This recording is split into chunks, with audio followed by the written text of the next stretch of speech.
భూమి గగన్లను అడవిలోనే వెంబడిస్తూ ఉంటాడు ఎస్పీ సూర్య.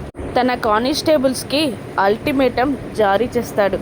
వెతకండిరా, ఈరోజు వాళ్ళు ఎలాగైనా మన చేతికి చిక్కాలి అని ఎస్పీ సూర్య గట్టిగా అరవగానే కానిస్టేబుల్స్ పరిగెడుతూ ఉంటారు. పోలీసులు వెంట పడుతూ ఉండగా గగన్ భూమి కూడా పరిగెడుతూ ఉంటారు. రా బావా అని గగన్ని లాక్కొని వెళ్ళిపోతూ ఉంటుంది భూమి. భూమి స్లో అయిన చోట రా భూమి అంటూ గగన్ కూడా పరిగెత్తుతూ భూమిని లాక్కొని వెళ్ళిపోతూ ఉంటాడు. వాళ్ళలా పరిగెడుతూ ఉండగా పోలీసులు వెంబడిస్తూ ఉంటారు.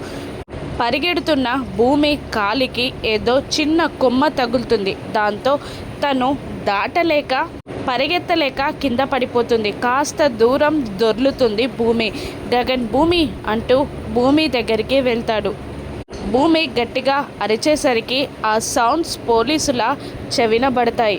భూమిని లేపి పక్కన పొదల పక్కకి తీసుకెళ్తాడు గగన్. భూమి కాలి వేలికి చాలా పెద్ద దెబ్బ తగులుతుంది. అమ్మా బావా అని ఏడుస్తూ ఉంటుంది భూమి. ఒక తెల్లటి క్లాత్ని రక్తం కారకుండా భూమి కాలికి కడతాడు గగన్.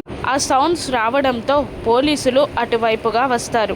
ఏడుస్తున్న భూమి నోటిని మూసేసి ఉష్ అరవద్దు అన్నట్టు గగన్ సైగ చేస్తూ ఉంటాడు. పోలీసులు అదంతా వెతుకుతూ ఉండగా ఈరోజు వాళ్ళు నా చేతుల నుండి తప్పించుకోవద్దురా, వెతకండి అని గట్టిగా అరుస్తుంటాడు గగన్. అక్కడి నుండి వాళ్ళు వెళ్ళిపోగానే భూమి ధైర్యంగా మాట్లాడుతూ అడవిలోకి ప్రవేశించిన జింక పులి నుండి పారిపోవడం కష్టం బావా అంటూ ఉండగా ఎదురిస్తాను భూమి, ఇక ఎవరికి భయపడేది లేదు, వెనక్కి వెళ్ళేది లేదు, అందరినీ ఎదురిస్తాను భూమి అని భూమికి మాట ఇస్తాడు గగన్. గగన్ ఎలా అందరినీ ఎదురించి నిలబడి తన తప్పు చేయలేదని నిరూపించుకుంటాడో, భూమిని ఎలా కాపాడుకుంటాడో, అపూర్వకి ఎస్పీ సూర్యకి గగన్ ఎలా బుద్ధి చెప్తాడో రాను ఎపిసోడ్స్లో చూద్దాం. Thank you for watching.